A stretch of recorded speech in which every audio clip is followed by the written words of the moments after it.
Excuse me sir, personal সেক্রেটারির সাথে 1 লাখ টাকা জড়োয়া set দেখলে লোকে ভাববে আমাদের মধ্যে নিশ্চয়ই কোনো সম্পর্ক আছে। নেই বুঝি? থাকলে আপনি বলুন। থাক থাক, আমিই বলছি। সবাই জেনে রাখুন, আমরা সম্পর্কে স্বামী স্ত্রী। Thank you.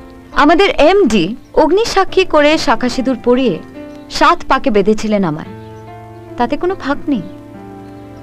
1 মিনিট স্যার, এখন তো লোকের মনে প্রশ্ন আসতেই পারে, আমি যদি আপনার স্ত্রী হই তাহলে আমি আপনার সঙ্গে না থেকে বাপের বাড়িতে থাকি কেন? এটা আপনি বলুন। থাক, এটাও আমি বলছি। উনি যেমন আমাদের লোকসানে চলা কোম্পানিটাকে কিনেছিলেন, ঠিক একইভাবে একটা বিপদে পড়া মেয়েকেও কিনেছিলেন। সেই মেয়েটি আমি। ও সরি সরি সরি সরি, ভুল বললাম। উনি আমার সঙ্গে কন্ট্রাক্ট ম্যারেজ করেছিলেন, 1 বছরের এগ্রিমেন্ট। এই 1 বছরের মধ্যে যদি ওনার আমার প্রতি ভালোবাসা জন্মায়, তাহলে আমি ওনার স্ত্রী হয়ে থাকবো সারা জীবনের জন্য, না হলে উনি আমায় ছেড়ে দেবেন। ভালোবাসাও জন্মালো না, উনিও আমায় ছেড়ে দেবেন। হয়তো ভুল করে 1-2 বার ভালোবাসা উঁকে দিয়েছিল, যার ফল এই সন্তান।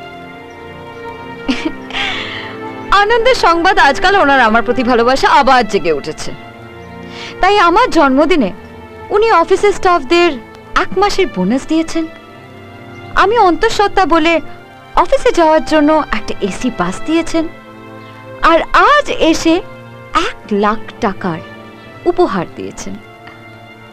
পল্লবী, রাহুল যাই করুক তোমার জন্য করেছে, তোমাকে ভালোবেসে করেছে। মাফ করবেন, আমি আপনার ছেলেকে ভালোবাসি না।